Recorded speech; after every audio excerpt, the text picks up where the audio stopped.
Hello everyone, আসসালামু আলাইকুম। This is Mahi Hossain, welcome to Mahi Mahir blog. So guys, আজকে আমি দেখবো আমার জীবনে খাওয়া সবচেয়ে বাজে একটা খাবার। সো সেই দিন হয়েছিল হচ্ছে আমার অনেক রুফটপে যেতে মন চাচ্ছিল। সো আমি এই কারণে একটা রেস্টুরেন্ট সিলেক্ট করি যে আমরা যাব, এই কারণে আমরা রওনাও দিয়ে দিই। বাট তারপরে যে এত বাজে খাবার আমরা পেয়েছিলাম, তাতে সার্ভিসও খুব বাজে ছিল। তো পুরো ভিডিওটা দেখলে বুঝতে পারবা।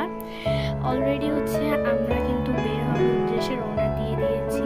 আর গাইজ দেখো, তাদের ডেকোরেশন এত বেশি ভালো ছিল, আমি মনে করছিলাম যে অনেক ভালো।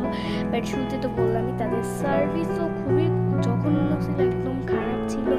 আর মানে খাবারের কথা তো নাই বলি, মানে আমার মনে পড়লে এখনো রাগ উঠে যে কেন আমি গেলাম। আমি অন্য কোনো জায়গায় বা বাসায় থাকলেও আমি হয়তো এর চেয়ে ভালো খাবার খাইতে পারতাম। আর ডেকোরেশনের কথা না বললে না, অনেক বেশি সুন্দর।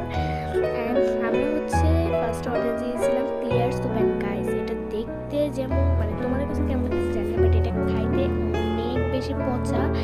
আর মানে দেখতেও তো দেখতেছে মানে কিছুই দেয় না এটার ভিতরে। আমি তো অনেক জায়গায় ক্লিয়ার সুপ খাইছি, বাট এত বাজে ক্লিয়ার সুপ খাই নাই। অ্যান্ড আমরা আরেকটা